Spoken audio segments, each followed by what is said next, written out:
August 25th, 2002, I realized that I know my friends were invincible. One of the 102 had been gone, had been taken away. One link in the chain was no longer there. And it didn't make sense because life was beautiful. Everything was going away. And then all of a sudden, I got the call. But just know that in life, blood is thicker than water. Hello, and welcome to Embracing the Fight. I am Erica Lamar, your digital creator and host. And if you've been with me since January of 2023, you will know that Embracing the Fight is about normalizing the conversations surrounding physical and mental health issues and concerns. And I started the conversation off by talking about my journey through thyroid cancer. And I was diagnosed back in August of 2022, had the surgery in December of 2022, and the podcast started directly after that because I wanted to share my story. Because what a lot of people don't realize is that it's easy, to tell someone once you've made it through to the other side of something. But as you're going through that valley and you share that story, you give others hope. And that's really what I'm trying to do here. I'm trying to give others hope because sometimes it just takes a listening ear. Sometimes it just takes someone, to say, the right thing to you. Sometimes it just takes a hug, but it takes something. We can't sit idly by and watch people suffer in silence. So if you would, please take a moment to subscribe to Embracing the Fight on YouTube. And I would love for you to find me on social media, comment, click like, click share, and subscribe to Embracing the Fight. I am on Facebook, Instagram, TikTok, Blue Sky, and X. The only difference is on Instagram, it's embracing the fight underscore. Now, back to what I was talking about a second ago. Blood is thicker than water. Let's talk about it because the way I started off this episode, I was trying to give you an idea of what it was like, to lose someone very close to me due to a rare blood disorder. But let me go back and frame it up for you. Imagine back in 1998 and I'm in Batiste Hall at South Carolina State University, and we all just got our letters back saying that we were about to become a part of Delta Sigma Theta Sorority Incorporated. And this was a magical time for us. And my suite mate and I are sitting on the floor. And we are just talking about life and all the beautiful things that we want to do. She is a straight A student, just like me. Batiste Hall is the honors dorm, honey. And we are, doing like we're supposed to do. We're doing, big things. And I had actually introduced her, to this guy after she'd had like a failed relationship because that's pretty typical. You're in college, you're in your 20s, you just, you know, you meet somebody, you date them. Some people, they met their forever person, like in college or whatever. And she met her forever person, but I was, the connection for it because I saw how he was looking at her and I was like, hey, I made sure she was single because the guy that she was, actually dating at the time was cheating. And I made sure that the person that he was dating, I made sure that they met. I said, hey, ladies, I want you to know that this guy is not doing like he's supposed to. Yeah, I was a snitch. I was a snitch. But both of them were my friend. One had been my roommate my freshman year, and now this one was my suite mate, my my sophomore year. So it's like, why would I not tell these people these are beautiful, wonderful people? People always say, oh, I want to stay out of it. I don't want that to be, that ain't none of my business. But imagine if someone knows something is hurting you and they don't say anything and then you find out you feel betrayed. Nobody wants to feel betrayed. So I was like, hey, I can make a love connection and I can break this cone of pain and silence. So these, two women don't have a non-existent feud over a man who doesn't really even care about either one of them. whatever. So anyway, after I helped to end the first travesty, they started dating. So once they started dating, it was like, amazing to me because he was so sweet. He was so kind. He was so wonderful, to her. I was like, man, this man truly loves my friend. Like, he didn't care about what she'd been through.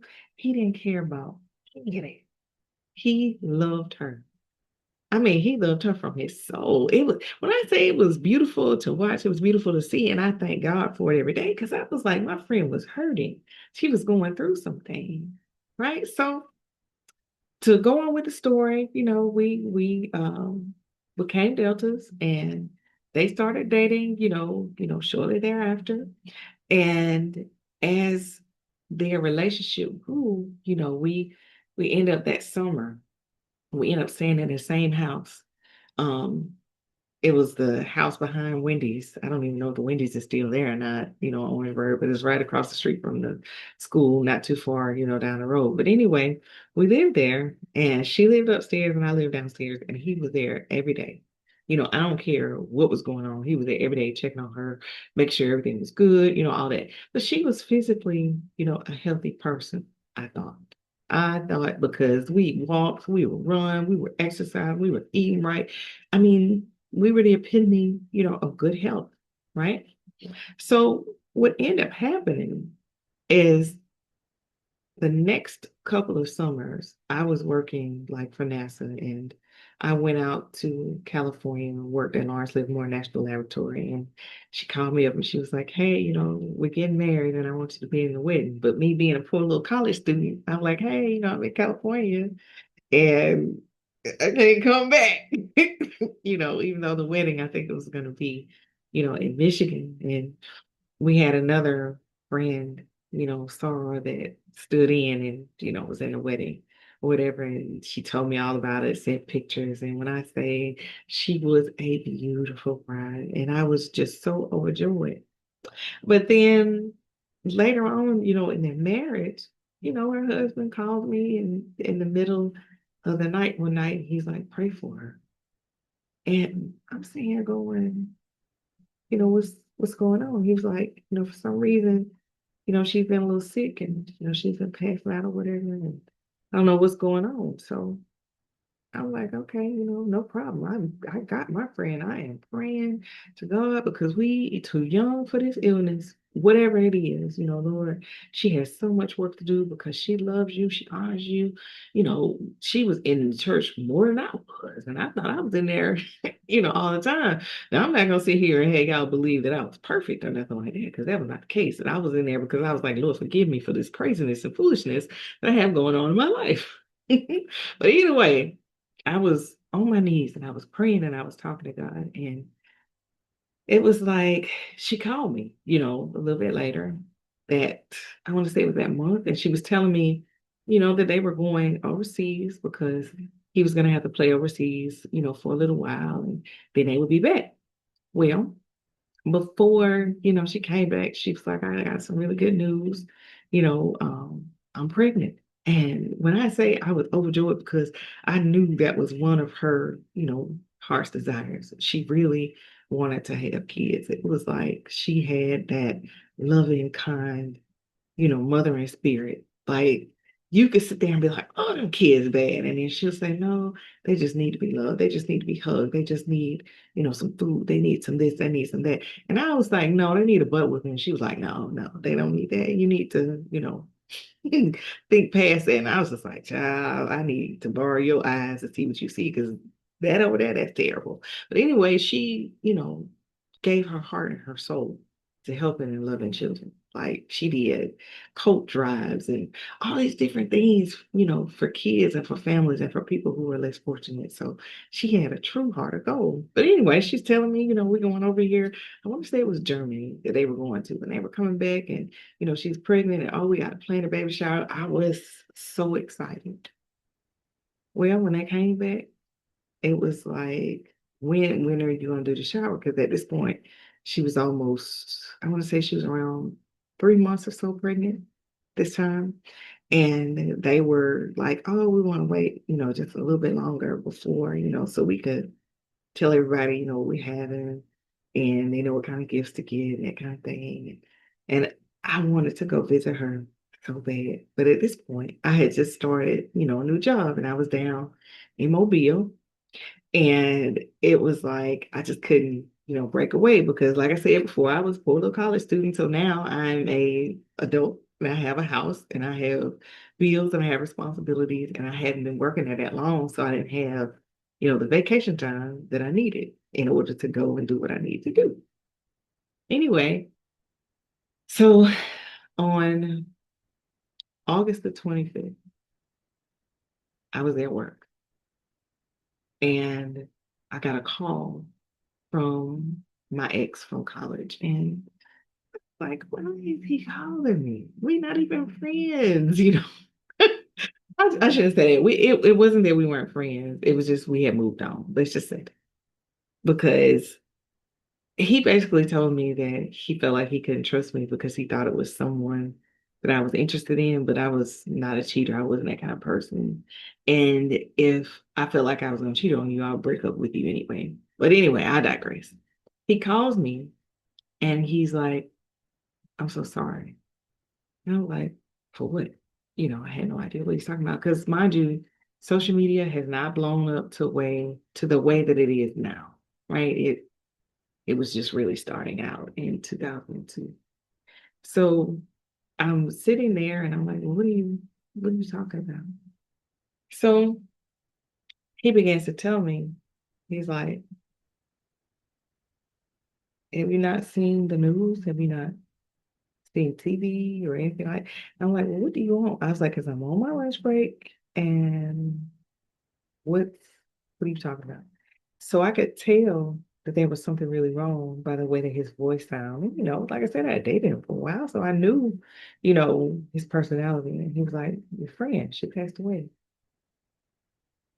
All right. I have lots of friends because I got 101 other line sisters. And an engineer in the with all the engineers in South Carolina State, all the women that were engineers, and I played tennis, and I was in all these different clubs, and I was going to parties. I knew everybody. I was like the mayor of Orangeburg. But anyway, I'm like, who are you talking about? And he says, Kiva. And I was like, oh, you lying. Kiva's not dead. I just talked to her a couple of days ago. We were talking about planning a baby shower, doing all this different stuff. And he was like, Erica, she's gone. And I was like, oh, whatever. I'll talk to you later. Hung up. He called me right back. He was like, I would not joke about anything like this. So he was like, go to ESPN. So I'm sitting there and I'm like, I'm at work. I'm not near like a TV or anything like that. So then I remember there is a TV that is in break room. So I go to the break room, turn the TV on, and I see her face. That was all I needed at that point. Because I'm like, why in the world is her face on ESPN? Why is her name and her face on ESPN? I know her husband, he played for the Minnesota Vikings. And it was like, wait, this isn't right. This can't be right. Like, she was what, 23, 24 at the most? And I'm like, this is 2002. I'm 25. Well, actually, I was 24 at the time because she died in August and September was my birthday. So I'm sitting here going, this isn't right. There's something wrong. It has to be something wrong. So I don't even remember what I did from that point. I just know that I ended up in my car at work. And everybody that worked there, it was like lunchtime. They all were peering into my car, tapping on the window, trying to get my attention because they described to me that it looked like I was having a panic attack and I was crying and all this stuff. I don't remember any of that. I just remember this man named Clyde. Clyde was like, let the woman down, let the woman down. And he said, well, what's wrong? And I told him, I said, my best friend from college just passed away. And he looked at me, she's too young for that to happen. And he said, but you know what? Death has no age. And I remember cranking up the car. And I don't even remember where I went. I know I didn't go straight home, but I went somewhere. And I cried the entire way because I was sitting there saying, you know what, Lord, that you said everything was okay. From the last time that she passed out, because the doctors determined that she had a rare blood disorder. And that rare blood disorder is what claimed her life. And it's called TTP, thrombocytopenic purpura. And basically, what that disease does is genetically predisposed. What it does is it attacks, your body, like it attacks your organ and it attacks anything, especially like a baby. The baby growing inside, it thinks that this baby is a foreign object and it's sending, red blood cells, it's sending white blood, it's sending whatever it can send to make this baby go to leave. And in that process, when she lost her baby, her heart stopped and she never woke again. And from that moment, I started saying, why don't we know more about these types of blood disorders? It's because there are so many disparities among African American, especially women, when it comes to healthcare. We die so many more times than other ethnicities. And it just doesn't make sense because she was going to the doctor. They identified the issue, but they told her, hey, you're young, you're healthy. This disease, won't take you out. And they were wrong. And from that point, it was just like, well, what can you do? What do you do? So that was the first time that I said that, not knowing can definitely hurt you. Because she knew the disorder, but apparently the doctors did not know or did not share the severity of what could happen. And they promised her that she would be fine, but we all know God has the final say. But then the second part of the story is for me. When I found out that I had thyroid cancer and they were going to do, all these, different surgeries and different things, surgery got canceled first time because there was a hurricane coming. And you all know I lived in Florida, Hurricane Alley. And living there and the hurricane coming through was like, okay, they're going to move the surgery. So since they moved the surgery and I was having other issues, like I could hear like whooshing sounds in my ears. Oh, this is annoying. Why is this going on? They were like, you need to see a neurologist. So I went to see a neurologist and they found that I had like blood clots on my brain, that I had several TIAs, and those are those mini strokes that you hear about. And I wasn't affected by them physically, really, or mentally, but sometimes, how like you remember something and it like takes you a second to sit there and you think it, and it finally comes to you. That's what it was doing, to me. So I'm like, well, what causes this? And they said, well, you have what they call Factor V Leiden. Mind you, I've never heard of that before in my life. No one's ever mentioned anything about it. So then I'm like, well, what is it? He says it's a genetic predisposition to your body overproducing blood clot. So that means I'm going to have to take a blood thinner for the rest of my life. So when I started seeing, people that I went to college with dying from blood clots and things like that, they probably had this same disorder and had no idea. because no one said anything about doing any genetic testing on their blood. That is something that we all need to do. First, think about it. When I missed the first surgery due to Hurricane Michael, they found that issue. I went in to have the surgery, gave the paperwork from the neurologist to the surgeon. The surgeon scanning through it, and she's like, "Oh my God, we can't do surgery today." And I'm like, "Why not?" And she says, "Because you're not on a blood thinner. They told you to wait until after surgery is over."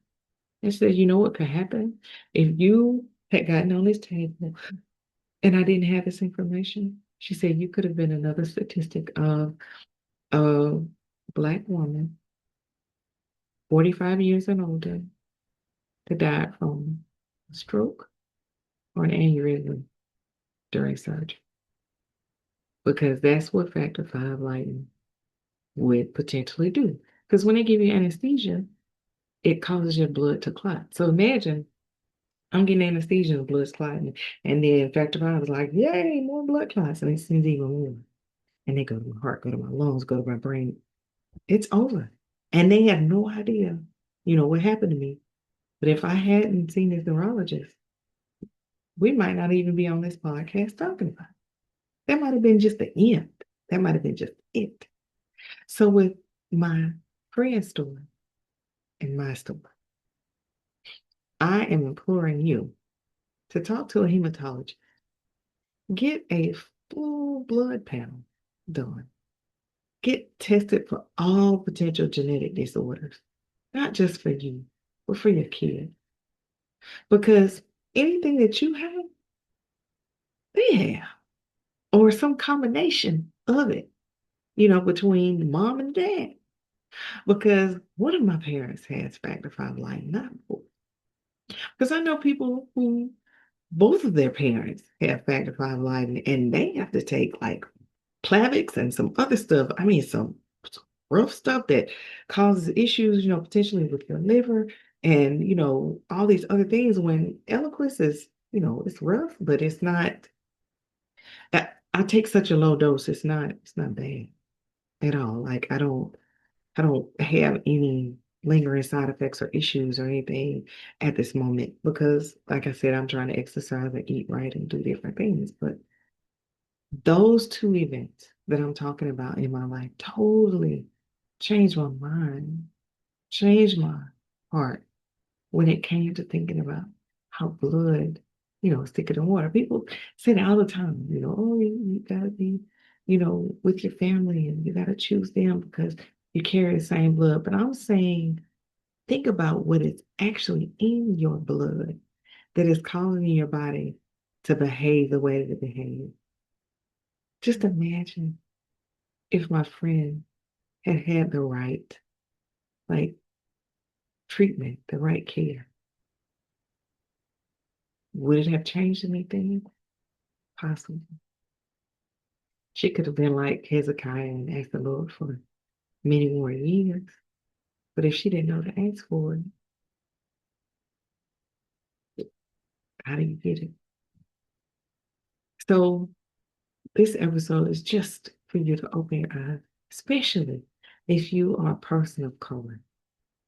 With all the health disparities that are out there, please do yourself a favor and get full blood panel run on you to determine if you have any pre-existing genetic dispositions that can be found in your blood, like Factor V Leiden or DBT or TTP, anything like that.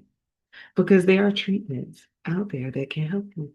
And then, there's always been this saying that goes around that says, if um if you don't let food be your medicine, medicine will become your food.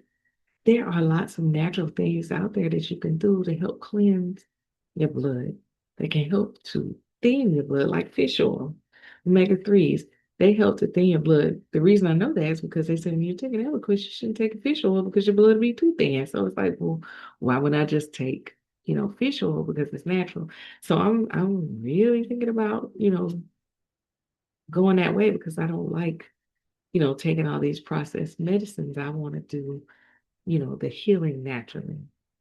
So if you're like me and you want to do that, you should do some research and study. Don't just do it, drop it, cold turkey, because you might send your system in a shock because it's used to, receiving a certain thing. Just like with the levothyroxine I have to take it every morning. I wake up at 5 a.m. to take it so that my body functions like normal. But I did not know that the thyroid is only responsible for about 20% of the metabolism control, that the other 80% like lies like in your liver, kidney, spleen, those places. So it's like, even if your thyroid is hypo or hyperactive, there are other systems that you can get stronger and help, in order to do what your thyroid needed to do if you lack one like I do. All right.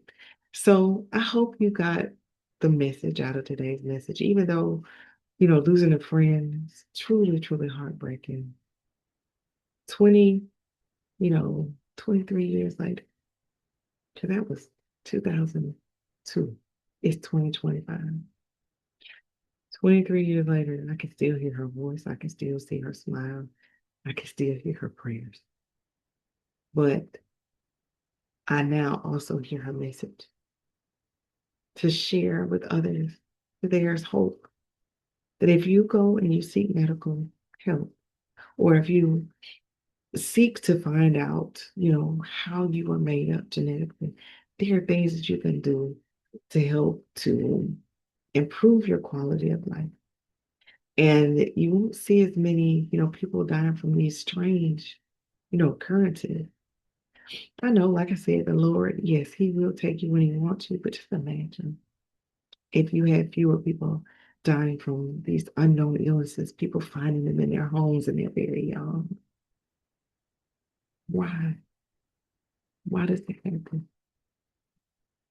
And then knowing that I have Factor V Leiden and I'm taking, Eliquis and my blood is thin and, all is well. And they've done full body scans and they don't see any more, issues, with the cancer. I feel blessed and I feel it is my duty to share these things with you on Embracing the Fight. So blood is thicker than water. Please get it checked out. And please, whatever you find, be proactive. Share with your family and do what you need to do in order to keep yourself healthy. All right. Thank you all for taking a moment out to watch this episode of Embracing the Fight. And as always, I want you all to have an absolutely amazing day.